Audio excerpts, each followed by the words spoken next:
become ugly. So we are trying to tell you more.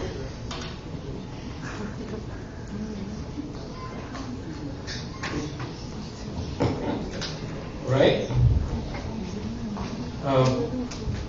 So this is going to be a slightly different lecture than what you have seen so far. For the simple reason that this is basically the last lecture of the week. You have had a hard week, and I want you to relax in this lecture. So the idea will be we go over the existing beyond the standard model theories and the signals that we would read out of these theories. In a sense, you can look at this lecture as a survey of the available models. We will do a market survey, if you like, before we go and start working in a particular model. We are going to look at the typical signatures of maybe the most prominent models. Of course, this is a subjective word, but fine. I am giving the lecture, hence subjective. And maybe I should say there will be no homework. Just relax. Sit back, but please don't snore. Okay. I will be mostly showing the expected results for Atlas and also CMS, collected for 14T, the center of mass energy. This has a historical reason.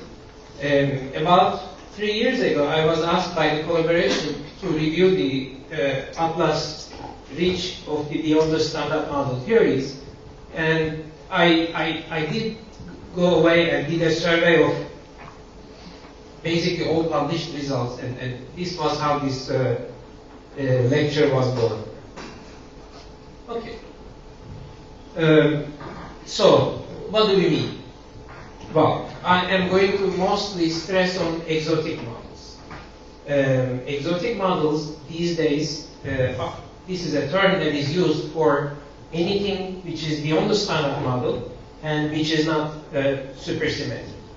So maybe what do we have in here? Drug unified theories, you heard about this a moment ago. I think the calculation and especially the running of the coupling constants that were explained both in the final lecture's lesson and just a few minutes before me, that was very, very interesting. So what's the idea of the grand unified theories? You know, the standard model gauge group is in fact not a compact group. It is made of 3 independent groups, and the idea is to embed these 3 independent groups into a larger one, like the case of SO10, as we have seen before. An immediate outcome of this, depending on the group that is being used, is to have additional fermions and bosons. This is something nice because you can take that prediction, among other things, and test it in your accelerator. And we like testable things. Little Higgs model has been popular, especially in early 2001 and around. This is making another approach. You have heard about global symmetries and Goldstone bosons. So this one is taking spontaneously broken global symmetry, makes a pseudo Goldstone boson. However, this is okay.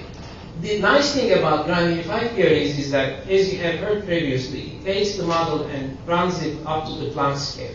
Why the Planck scale is important? In Planck scale, the gravity becomes as important as the other forces. Therefore, Planck scale is intrinsically very important to us.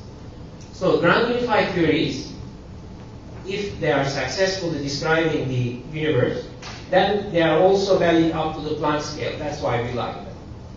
Little Higgs model tries to solve some of the other problems that I'm going to mention in the next slide. However, it's a bit cheap to my taste because it imposes a cutoff scale which is not reachable by the available experiments back then and even now. Typical cutoff scale, meaning the theory is not valid after this scale, of the Little Higgs model is 10 TeV. But it is solving some of the problems like the hierarchy problem. Of course, in this model as well, additional bosons and quarks are introduced. One of the popular ones is extra dimensions. There the idea is different. Maybe the reverse of the problem. If I cannot change my model to be valid as high as up to the Planck scale, then maybe what I can do is reverse play and reduce the Planck scale. How do I do that? I change the dimensionality of my model. Instead of working in 3 plus 1 dimension, I start working in d dimensions. And it also helps in other areas, such as solving the hierarchy problem, to which I will come in a minute. Here, experimentally, we will, depending on the model, of course, because as you will see, again, there are many excitations, there are many different models involving extra dimensions, and we can validate these models or refute them by searching for the additional particles they predict. These could be either fermions or bosons. And many more other models that you might have heard about, like the fourth generation model, hidden valley, unparticles. It's interesting to talk about unparticles in a particle physics school, but nevertheless, if you want to know about the details of that, I'm not the person, Orhan is the person. An interesting note, most of these models do not include supersymmetry, because you can take a model, any model in a sense, maybe, and make supersymmetrize it. So in a sense, exotic models do not exclude supersymmetry.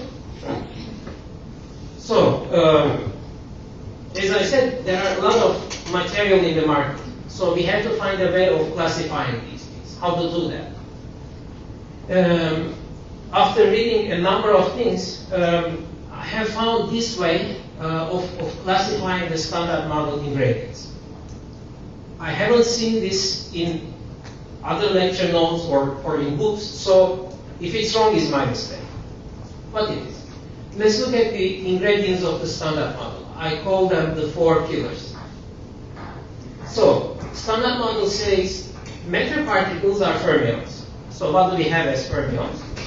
Quarks and leptons in gradient number 1. In the standard model, we have a gauge group structure, SU3, SU2, U1. And we have gauge bosons as force carriers. Gauge bosons defined by the gauge group structure in gradient number 2. Then there is something called electroweak symmetry breaking. In the first lecture, we heard about how the Higgs mechanism works and makes the fermions and bosons, some of them at least, acquire mass. This is another property. And the last property, everything happens in 3 plus 1 dimensional space. Alright? So far. But standard model cannot be the final theory, we know that, because of a number of problems. For example, there is this thing called the hierarchy problem. Well, maybe it's an unfortunate coincidence, but there are a number of problems which are called hierarchy problem. The one that I'm mentioning here in particular is the corrections to the heat mass coming from radiative corrections, vacuum polarization, etc. If you calculate everything, depending on the heat mass that you choose, the corrections are as large as the mass itself. You don't like that. You want your perturbation to work. To have the working perturbative theory, your corrections, your first correction should be smaller than the zeroth correction, which is the bare mass curve itself. So this is what I would refer to as hierarchy problem. The second story is, you have seen this unification of electroweak and the electromagnetic forces. Sorry, weak and electromagnetic forces giving us the electroweak theory. Okay, but then the QCD, the strong force that we have seen in the previous lecture, stands aside as a different beast. So in a sense, standard model does not really unify the forces. This is another issue. Again, as it was mentioned previously, we have fermion masses with a large range in between, and we have the mid-things as well. And these are input parameters of the model. completely arbitrary. We don't know why they are at the current experimental values that we are observing. There is no theoretical reason. Another problem for not having a theoretical reason, another aspect, is the number of families. Okay, we saw number of families, and now you understand why the, unfortunately he erased, why it was interesting to be able to predict the charge of the down-type quarks, number of colors and number of families. You want to be able to predict something in your model. You don't want everything to be an input parameter. Currently, in the standard model as it stands, we have 3 families and that's it. We don't know why. And finally, as we have seen before, source of baryogenesis is a big question. In the 3x3 CKM matrix, as we have seen, there is not enough asymmetry to induce matter. So baryogenesis by itself or baryogenesis via leptogenesis is not obvious. So these are the current problems that I wanted to emphasize. So how to go then from standard model to something beyond? Since we have these 4 properties, we are going to change 1 or more of these guys. So let's start with the first one. What can we do? We said the matter particles are quarks and leptons. So we can change that. For example, we can add new quarks into the soup, new leptons into the soup. Or we can merge the properties of quarks and leptons and come up with something called leptoquarks. Especially the grand unified theories, which pack everything into a big group, foresee this. I'll come to that in a second. The other possibility is you say, I give up this idea. Quarks and leptons are not fundamental particles. There should be something new. For example, something called preons. Preons are the fundamental particles, and quarks and leptons are made of these new constituents. That's another possibility. Okay. These are called, the preonic models are called composite models, and for this, you can talk to this gentleman over here. Yes, him, okay. Okay, composite models. If you insert in your model new quarks and new leptons at the same time, that means you are inserting a new generation. And this is covered under the title of a fourth generation or fourth family. Then you might change the gauge group structure. If you make your gauge group bigger, as we have seen in the case of SU5, you enlarge your group, therefore you enlarge the number of enlarge the number of gauge bosons. So your theory now will have new gauge bosons. To be as generic as possible, I'm going to say gauge group G. I don't know what that is. Just a group. Theories are an example of this approach. Then we know the electroweak symmetry breaking happens via the Higgs mechanism. But this is not the only possibility. You can invent, or people have invented other possibilities for electroweak symmetry breaking. For example, there is something called dynamical symmetry breaking. Technicolor, which are doing more or less the same task. Now, the question becomes, are these compatible with the existing data? Can we measure and validate these theories? These theories also predict new scalars. Remember, Higgs is a scalar. And if you have a new electroweak symmetry breaking mechanism, then you might end up with new scalars. And this would be a way of testing these models. For example, the one that I discussed, the little Higgs, is an example to this.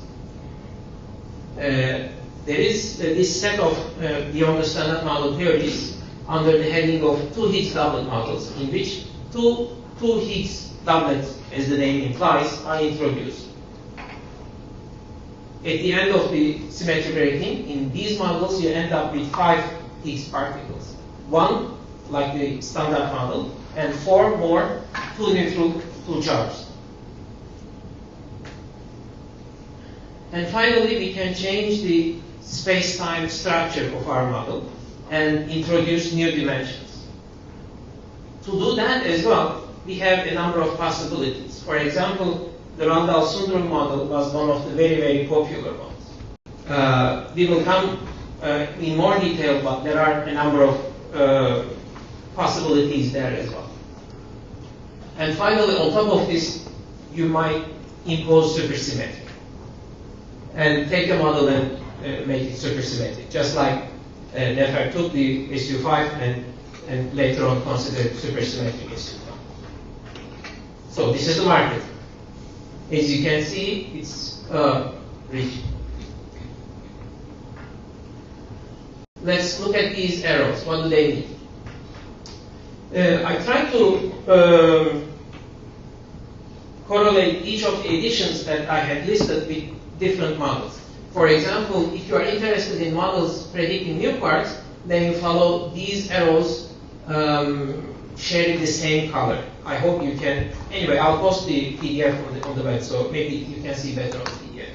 I'm not sure if you are able to read from the projection. So if you are interested in new quarks, then new quarks might come from the fourth family model, grand unified theories, little heats, or extra dimensions. If you are interested in lepto quarks, most likely they are coming from grand unified theories. If you are interested in preons, then they are coming from the composite models, etc. Now, let's go enough generalities. Let's go into the meat of the presentation. So your objects are made of these new constituents, and then so what? If your objects are composite, then obviously you have to have excitations. Zeroth excitation is obviously the lowest mass particle, and this is what you would observe. But then, just like the spin excitations of your other composite particles, you will end up observing excitations of the other particles. In this, this is also the other notation. Everything that I took is from a public or published article referenced at the top right-hand side. And I try to follow this notation. I would like to say which model we are looking for, predicted by what is the production, and what is the decay. Then a typical diagram and a typical reach will follow. More or less, we are looking for a signal in almost every slide. Okay. Composite periodic models are predicting excited particles. These could be excited electrons, excited quarks. But this particular study concentrated on excited neutrinos.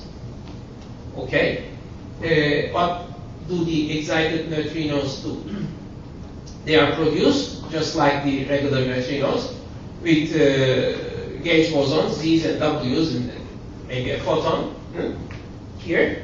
And then the excited object is denoted by a star, near star, for example. And then they decay. How do they decay? They decay via a boson and a lepton. So our final state would be, for example, electron W. And then using that final state, you can extract out of your standard model, comparing to your standard model background. So what are the important parameters of such a model? First of all, obviously the masses of the new objects, masses of the, say, new stars. In this Monte Carlo, okay, we are next week, second week, we are going to cover all these terms: significance, Monte Carlo, past Monte Carlo. So in a sense, this is also a prelude to these concepts. This is a past Monte Carlo based study, and it scanned the neutrino masses, lowest being 500 GeV up to 2.5 GeV. Right? And then what you can try to do, you can pick a channel and then try to reconstruct invariant mass. Remember, invariant mass is a Lorentz invariant, so it's very useful quantity to deal with. And then here, this is the number of events that one expects after 300 inverse femtobarn of data integrated luminosity. And here you can also read the bin size, which is written to be 20 G. right? Some peculiarity of the analysis, some cuts, etc. are written. These are backgrounds, and these are the different signal possibilities. So what you do, you take this study and then you convert it into this. So what is this? Well, here we have two scales. Lambda is an internal scale of the model. It is the scale at which the new constituents start to appear, start to act. And then the other thing is the mass of the mass of the new object you are looking for. Fine. What this guy is saying is, for example, this is my 5 sigma significance. We are going to talk about significances 3. It basically means if I am here in this range, I am going to claim a discovery. Right? It simply says if the mass of your quark is around half a TeV, you can reach 7 TeV or so scale of the parametric model. Fine. The rest is in the same order. So let's go over the material that we have. Okay, new quarks. Let's start with singlets. The next slide gives the details, but keep with me for the time being. These are negatively charged quarks, so down-type quarks, predicted by E6 grand unification. E6, another group, just like SU5, SO10, but this is special, maybe for both technical and non-technical reasons. Non-technical reason is I like it a lot.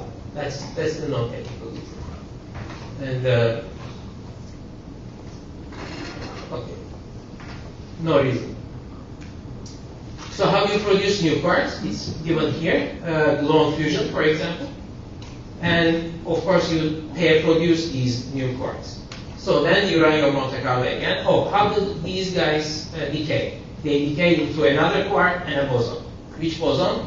This case, for example, studies the scenario in which they are both decaying to Z boson.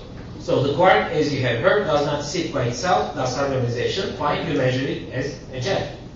And then the best channel to observe Z's is the leptonic channel. So your final signature here, 4 lepton plus 2 jets. Then you play the same trick. You choose various masses of your new quarks. You run your Monte Carlo. You compare your signal with your total background. You estimate your efficiency, and then you say, in order to do a 3 sigma signal claim after 100 inverse femtobarn of integrated luminosity, I will be able to cover quark masses up to 900 GeV. If I collect this amount of data, and if this model is true, I'll end up claiming a signal. So, what about these guys?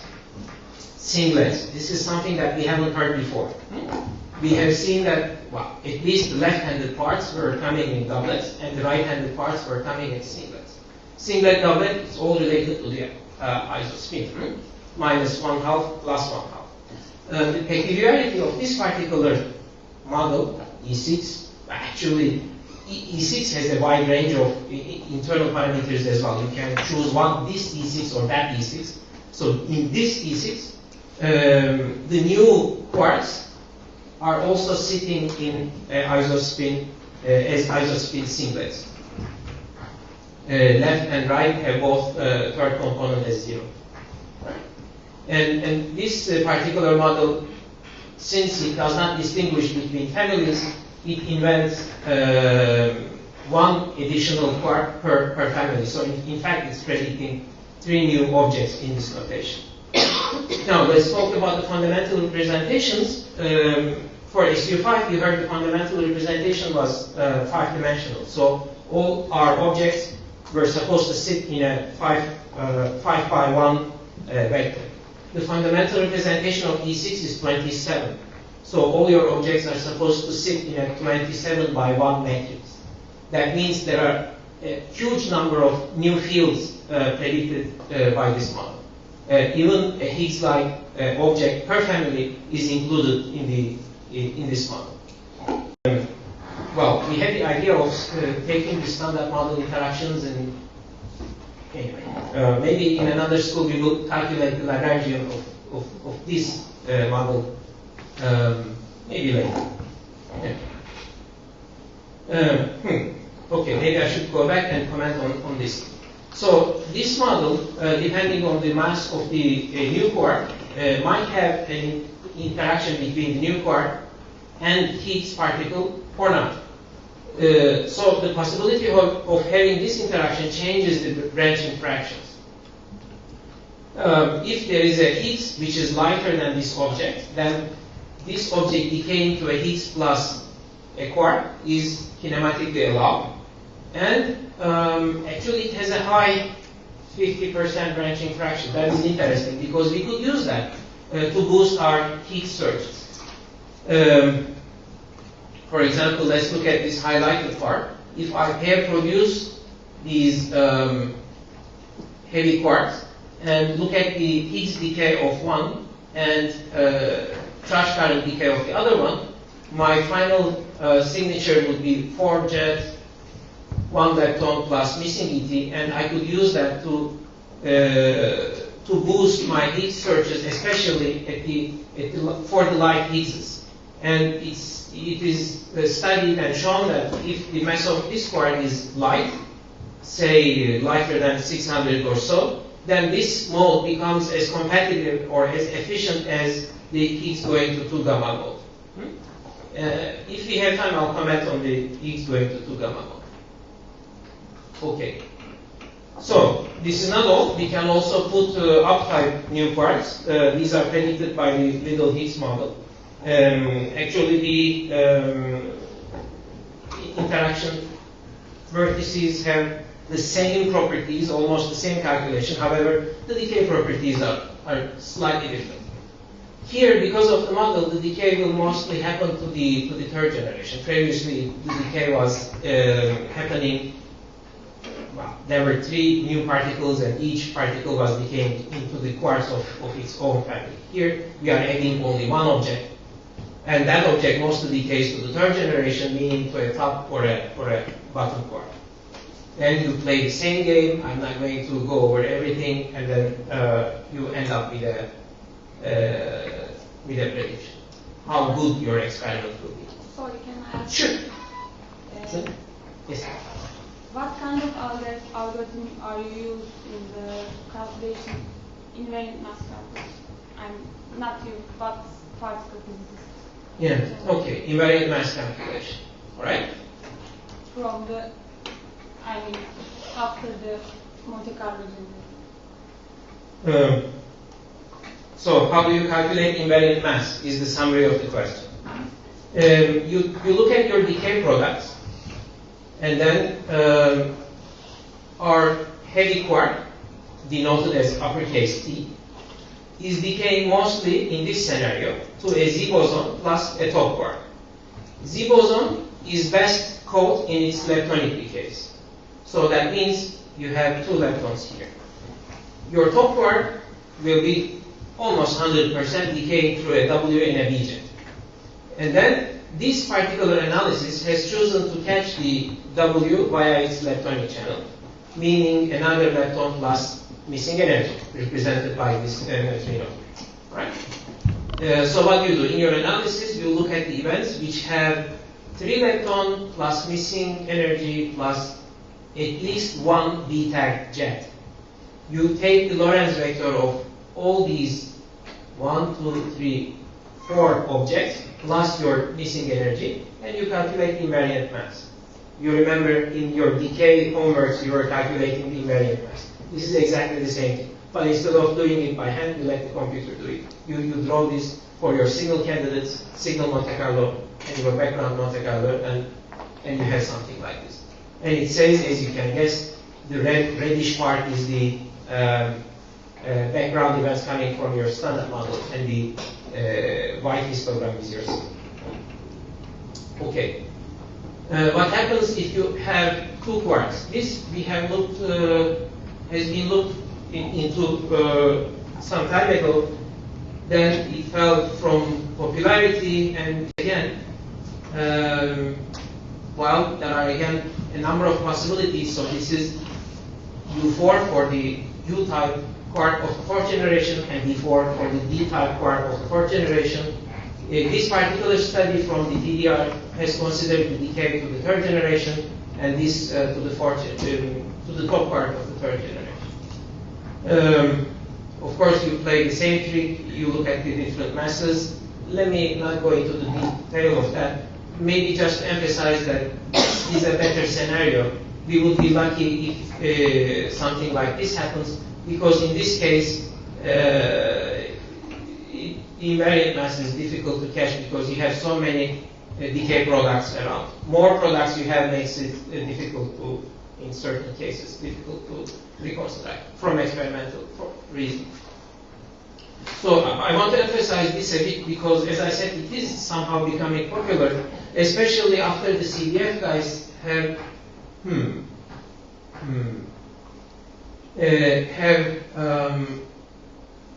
shown this plot, which is showing their invariant mass, reconstructed invariant mass in W plus jet channel. The data points are sitting nicely, except at high mass on the Monte Carlo, and this red part is a heavy quark signal that they have superposed for a heavy quark signal at 450 GeV. Okay, this is not a claim for a signal. Nevertheless, the significance was something like 2 sigma, maybe a little bit more than 2 sigma. Okay, this got some people excited, at least the B0 people excited, and they made a similar plot as well. Here, let me talk about something else. Why do we need such a thing? And for that, I'll bring in this. These are small notes from a dedicated workshop that was organized at CERN about this possible fourth generation. And it is nice to have reasons for a theory, not because it's interesting, this study. For example, we have seen that 3x3 CKM was not producing enough phase to motivate baryogenesis. It turns out if you increase the size of the quark mixing matrix by 1, 4x4, then you would have enough phase to motivate for CP violation, therefore explain the baryogenesis. We have seen some theories which would play the role of heats starting from a fermion condensate. Therefore, it also provides an alternative to the Higgs mechanism as electroweak symmetry break. It turns out it also can explain the fermion mass hierarchy through effective theory, I'm going to call it, because you start with a 4x4 matrix, and you might show that if the fourth generation exists and if its objects, if its fermions are heavy, then you can show that the other fermions arise as the perturbations to this matrix. Therefore, in a sense, the mass hierarchy can be explained. And of course, you might claim that the neutrinos, for example, could be the dark matter candidate, etc. Now, having said that, one of the earlier presentations which said it is important to look at, I think it was Nefer, it was important to look at the rho parameter, for example, to understand whether a new model is compatible with the electroweak precision data and evaluate the model accordingly. Actually, nowadays, these guys who are working in the electroweak precision data are not looking directly into the rho parameter, but into something else, more complicated, such as the ST and U parameters. These are, in a sense, summarizing all we know about detailed measurements, precise measurements about, for example, mass of Z, Fermi coupling constant, and alpha. In a sense, this rotation of the measurement is giving us the best divergence out of the electronic beast, actually calculating and measuring the T and U parameters. For a specific model, we are able to say if it's viable model or not. For example, take this plot from the G-filter group looking at the fourth generation. T and S. Oh, S is done. All right. This is T. This is S.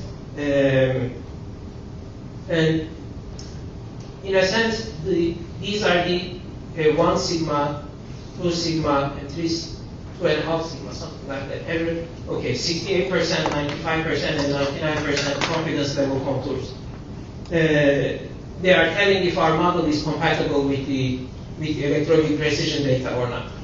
Other than that, you remember we have discussed that the heavy heat masses were not favored because of hierarchy problems,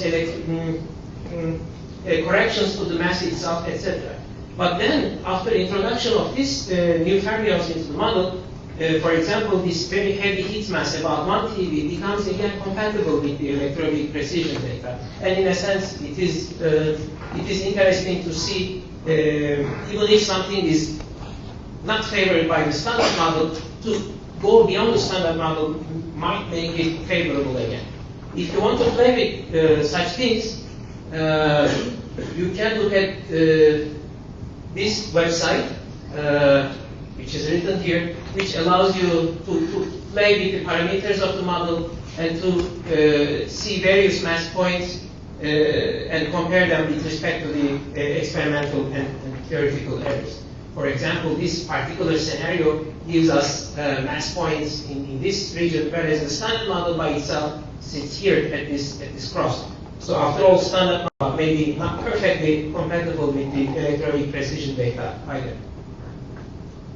Okay, now let's go to something else. So far we have been looking into the possibility of getting new leptons out of the experiment, the new quarks out of the experiment. Now, what about new leptons? New leptons are predicted by a number of models. Again, the 4th generation, as you can guess, E6 GAT model, etc. So, what are these things? May be denoted by L for lepton. How are they produced? Maybe photon, maybe Z boson, maybe a new Z-like thing, Z prime. We will see about that. Decay mode. Well, they should decay into a boson and a lepton. What is the boson? A Z boson again. Then uranium Monte Carlo, we get this speech. I'll skip. Leptoquarks. If we have composite models, it is quite possible, probable, and also ground unified theories, we will end up seeing such objects. This is how they could be produced by a strong interaction, for example. And the decay product, as you can guess, is an object which is carrying the properties of a quark or a jet. Uranium Monte Carlo, you see where you stand with respect to the data, but again, a model available in the market, I skip. Okay. Now, let's talk about changing the group structure. New gauge bosons. So where do we go with that? We start with new bosons. Okay. Little Higgs model brings in a new W-like object, W sub H. Also, you can find new W-like objects in the, for example, other models like Wood model, GAT models like E6. Just like the W, they will come from quark annihilation, and typically they will go to the standard model objects like top and V quark. A particular model has been studied in this node. It also considers the mixing between the standard model W and the new W. They have made this plot depending on the angle of mixing and the mass of the new object. Z prime. This is a rather popular thing to look for because maybe just like Z, it is easy. If you find a peak in your invariant mass spectrum that you make from 2 leptons, there you go, you got lucky. Predicted by a large number of models, and as you can see in this particular example that I took from CMS, the electron channel gives very, very good results. However, the current limits from tevatron are quite high, 800 GeV, and approaching 1 TeV rather rapidly. And after that, if you don't find something, it is not very probable. There is something else I want to say here concerning the Z primes. There are many possibilities depending on the model that you are studying. Couplings differ from one model to the other. Therefore, the reach of your study depends from one model to the other. There is this thing called BSM, sequential standard model, for example, and there are all these objects which are again predicted by E6. Actually, E6, if I remember correctly, has two Z primes. So the second one is Z double prime, as you can guess. Then people have gone into the labor of finding something new, and they have invented this thing called electrophobic Z prime. So as you can guess, as the name implies, it doesn't couple into the leptons. So forget about the nice electron-positron reconstruction. You have to work with jets. You then reconstruct invariant of mass of two jets, and then you play the same game again. Then, if you go in that direction, the question becomes which Z prime? If you find something, then the next question is what have you found really? You have found a peak in the invariant mass spectrum. But what is this? The easiest thing to do is, as you have heard first, is to look at the angular distributions. It carries a good deal of information about the model. For example, if the object that we have found is a spin zero object, then the angular distribution that you will be measuring would be a flat. There is flat line. There is no preferred direction. If you are dealing with a spin one object, like Z prime, a vector object, then this is the angular distribution you expect to see. If instead you are dealing with a spin 2 object like a graviton, then you end up with a completely different shape. Please remember this. This is important. Then assume you have found a spin 1 object, a Z prime. Then the question becomes which Z prime, which model, which Z prime I'm dealing with. Then you again go back to the differential cross-section curve, and you see that in the differential cross-section curve there is something called forward-backward asymmetry curve, and it is related to the direction of the outgoing lepton with respect to the incoming particle. Different models have different forward-backward asymmetries, and if you do a measurement good enough, precise enough, you might be able to tell which model you are dealing with. In some cases, maybe not so much. Look at the error bars that I took from CMS DDR. But again, this is another way, so it might be useful. So let's keep various Z primes that you can read yourself here. Okay, I'll come back to this one afterwards. I thought I had changed the place of the slide, but obviously I have forgotten. I'll come to that. Okay, now, the other possibility of having something new. Change the electronic symmetric rating mechanism. Okay. Just like Higgs, a scalar, different models end up with different scalars. For example, little Higgs or left-right symmetric model. What is left-right symmetric model? Another SU2 is included in the model. We have seen the SU2 of the standard model was left-handed. In this particular case, they introduced a right-handed. Okay. And on top of this, there are also new particles, but this time you might end up with scalars with double charge, +2, which should be easy to detect experimentally because you are now making the invariant mass of two leptons of the same charge, whereas previously you were dealing with leptons of opposite charge. Again, depending on the masses of your new objects, it will be, and of course at the scale at which this model is valid, you might have an easy time if you are after this particular model. Then other possibilities. Instead of the Higgs mechanism, you say I'm going to invent a new gauge theory, just like QCD. I'm going to call it Technicolor, and I'll have my new force, my new interaction to give me masses. It will be playing the role of the Higgs. So this thing, Technicolor, has been popular. However, it's so far, well, it is predicting a large number of particles, this new force. And, experimentally, nothing found yet, and maybe it has some theoretical problems as well. Again, I'm not going to go into the detail of that. Okay, let's talk about supersymmetry. Supersymmetry, maybe mathematically, is most interesting of these things. The idea is to give up the asymmetry that we have seen between matter and force carrier particles and invent something called a superpartner for each particle that we see around.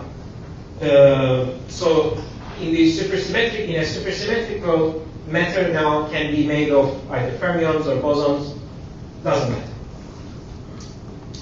It solves a number of problems. For example, it explains why we have the parameters that we have, why we have this amount of dark matter. It is as we have not observed any of the supersymmetric particles, we say this is something that we should be doing next in the experimental side. Rich phenomenology is a euphemism to say it has a large number of parameters. In this particular case, over 100, I think 120 something, 24. You remember the list that was shown about standard model, and what was 27, the number of parameters that we have? 19. For the standard model. But then you can apply some constraints, and then you might say, okay, I want the minimal supersymmetric model, or you can change the gauge, the electroweak symmetry breaking mechanism. You might end up with having something about gauge-mediated supersymmetry breaking, anomaly mediation, or you can couple it to the gravity, ending up with M-subra models. Then your number of parameters reduces drastically. Here, in this case, for example, it drops down to 5, and in this case, it drops down to 6. Then you calculate everything in the gut scale, in the supersymmetry scale, and then run it down, as you might find at the very end of this model. So, what are the common properties? There are lots of new particles, and they are produced and decay in cascade. So there are a large number of IPT objects that you might be looking for in the experiment. There is also this thing called R parity conservation or violation, depending on the model you are looking for. Let's look at the conservation case. It says the last decay product, the lightest supersymmetric particle, should be stable, and therefore it should be stable, and it should escape from your detector undetected. Therefore, in this case, you are looking for descent cases in which you observe large missing energy. As in this scenario, you couple your model with gravity, there are gravitons around, and you might actually look into the correlation between your theoretical calculations, experimental limits, and also observation from other things such as the W map, which gives you the available phase space for your particles. So in this particular model, this part, okay, you are looking at mass of 1 Houth particles and mass of 0 particles. These are going to give you the masses of your eventually of your bosons and gauge bosons and fermions in your model. If you then couple it with the measurements of W map, already a good portion of your parameter space is excluded from that, and a good portion from the direct searches on the lab. and then truly you are left with a small phase space. Nevertheless, if you are in this phase space, you get very good signal from your model. This is another possibility. Let me skip that. Okay. Let's talk about some of the extra dimension concepts that I wanted to introduce. There are a number of models. Maybe these are the most prominent ones. Large extra dimensions, ADD model. Basically, the idea is to introduce something called a string scale and then a number of new dimensions, and then reduce the Planck scale and then help with the hierarchy problem. Here, your extra dimensions could be curled up, compactified, or flat. The property of this model is graviton has to be in the bulk. Bulk means the new dimension that we have not yet detected. Then the next model, which came a bit after that, was pushing not only the graviton into the bulk, but also the gauge bosons and the Higgs boson. So it has richer phenomenology. Warped extra dimensions deals with a Planck scale, a Planck world, from which we are very much away. And it changes the metric, actually. I think it will come in one of the next slides.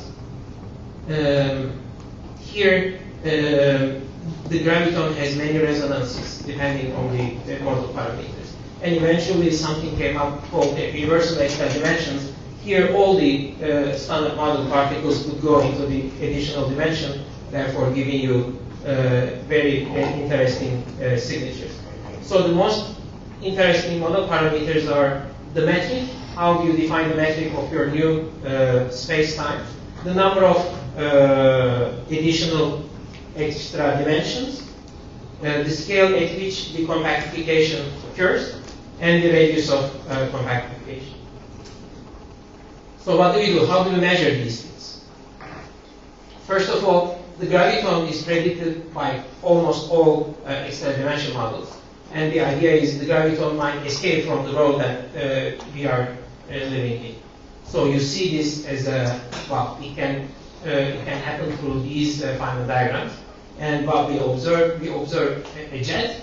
With that jet, a graviton recoils, but it escapes to the other dimension. Therefore, we are observing it as a huge missing energy. But then your standard model tells you, well, we might also have cases like this. For example, you might end up having a W plus jet event in which you detect the jet, and then neutrino takes all of the energy, and somehow you don't detect the electron.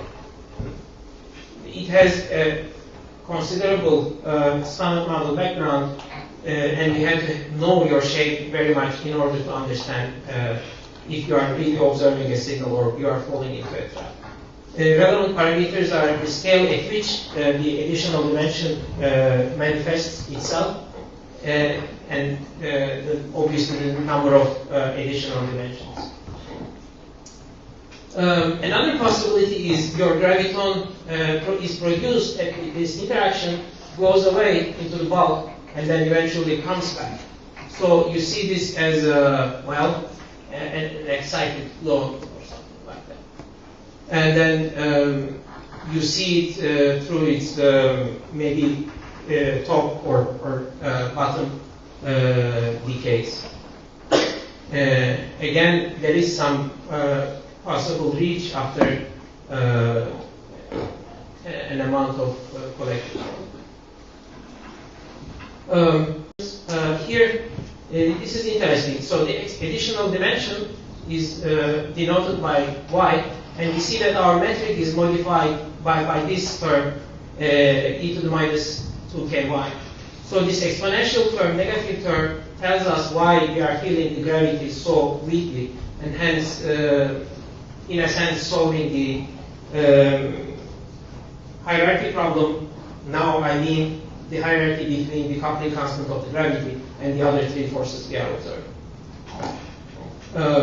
So let's skip these details. Oh, this is bummer. Fine. Micro black holes. This is interesting. I wish you could see this image. Okay. Here the idea is very interesting. You say I'm going to change the Planck scale, but maybe next week, if there is a possibility, there will be a discussion about general relativity.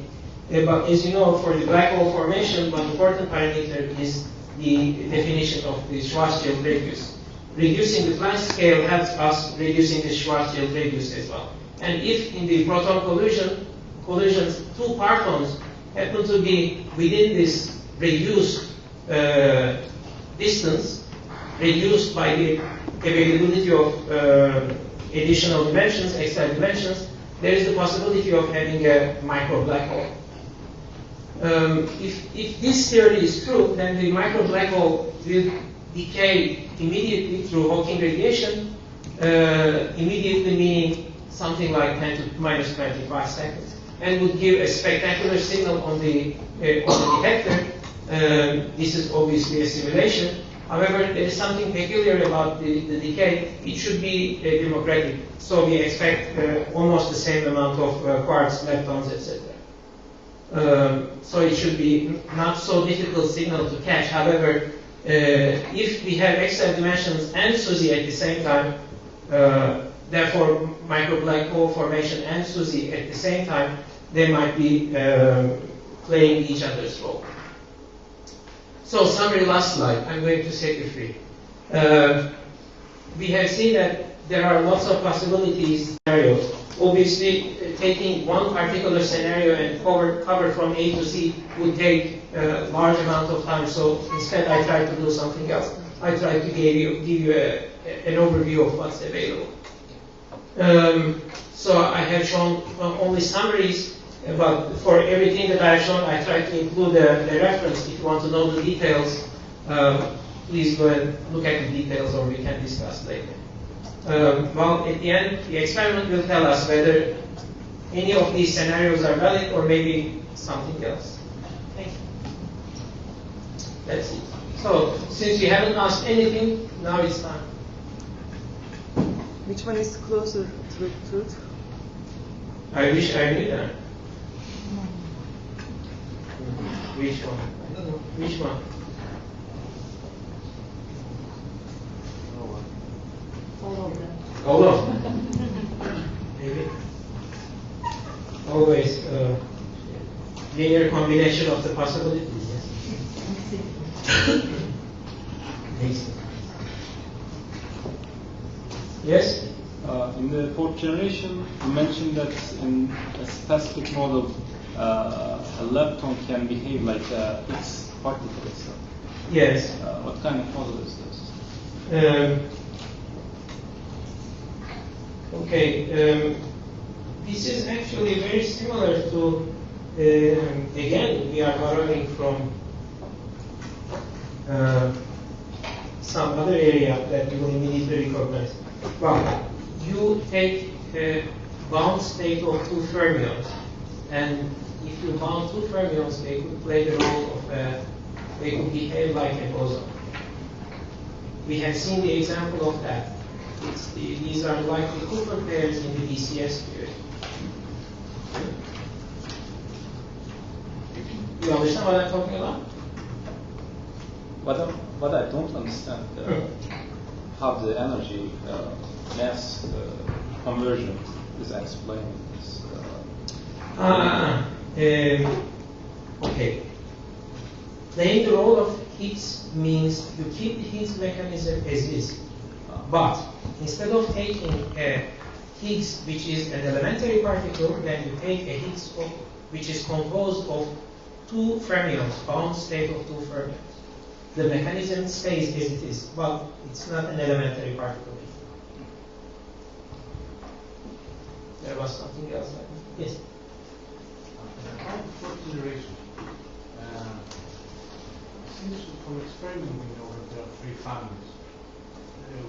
Shouldn't let's say beyond the models should explain why there are three instead of inventing a new one? I partly understood your question.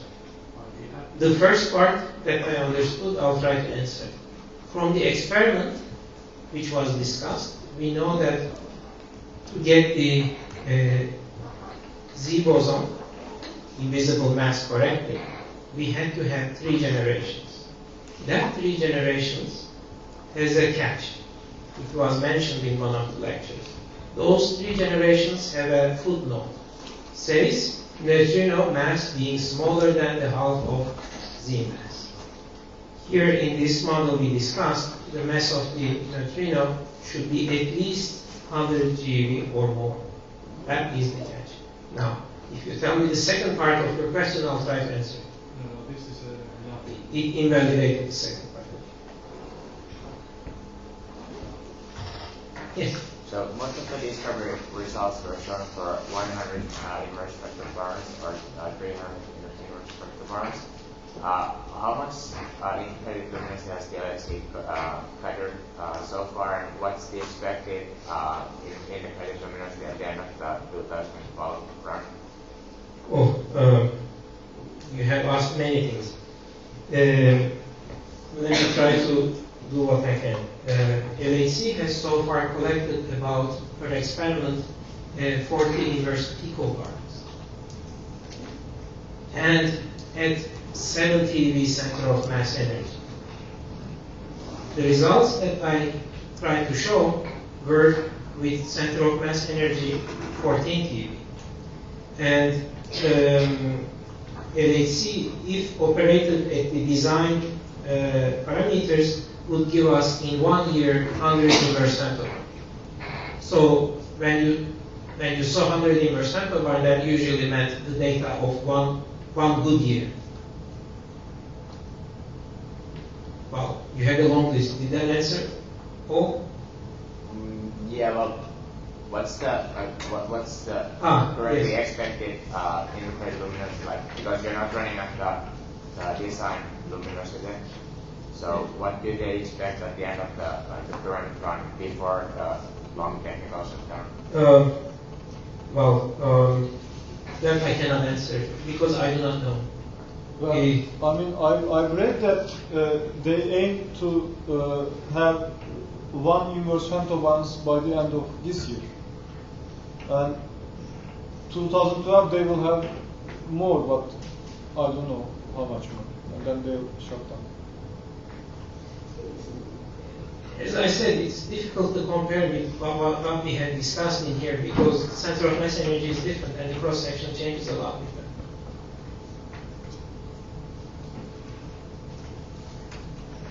Right? Yes. Can you go back to that plot of CBA that was? Where should I go? There was a plot from CBA where there was data distribution. Slide accessible.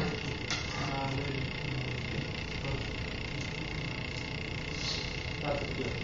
Okay. Hello. What's the point about that?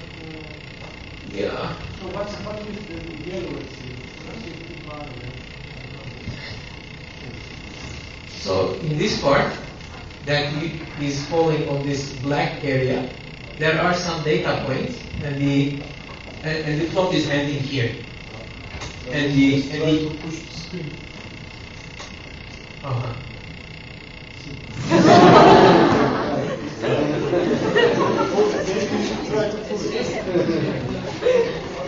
Okay, just a second. So, as I said, these things are the data points with the error bars being statistical and systematical error bars. Now, here we are looking at the contribution from different backgrounds. When you consider QCD background, meaning jets behaving like electrons, you have this contribution. On top of it, you might have W plus jets mimicking our signal. You have this. And on top of it, you have the regular TT bar Monte Carlo, TT bar production. I shouldn't say Monte Carlo, which is then taking the total to this bluish histogram. Now, this is my total if I consider only the standard model. Then I see that Something happened. That's clever. That is very clever. Maybe there is something at that mess vendor. Okay.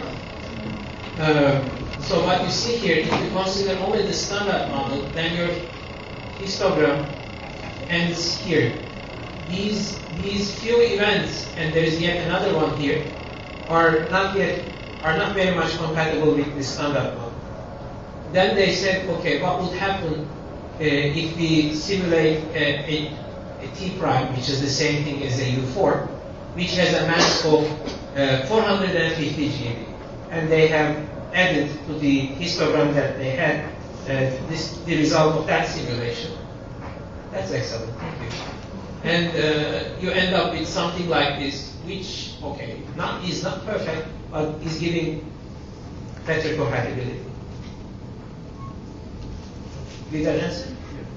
So they show also the expectation from simulation for something that we don't know exists. So this is how we do it, yes. Maybe next week I should remember to put it. But if you look at these final result plots, you will see a number of curves. One that says theoretical prediction. I think that is obvious what it is. The other one that says expected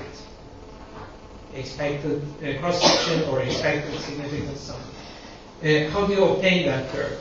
You do a lot of Monte Carlo simulations, varying the mass of the object you are searching for, and then you, in a sense, estimate the sensitivity of your experimental setup. You ask this question to yourself: if nature gave me an object of 450 GB, is my experimental setup good enough to measure it? Or my experimental setup is bad, and is it going to disappear under my irreducible background? Or will it disappear because of reconstruction errors, systematic errors, something like that? Therefore, even if you don't know about the existence of the object, you have to put it in your Monte Carlo and convince yourself that if it is there, you are able to measure it. Right?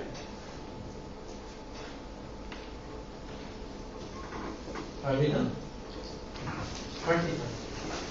Yes.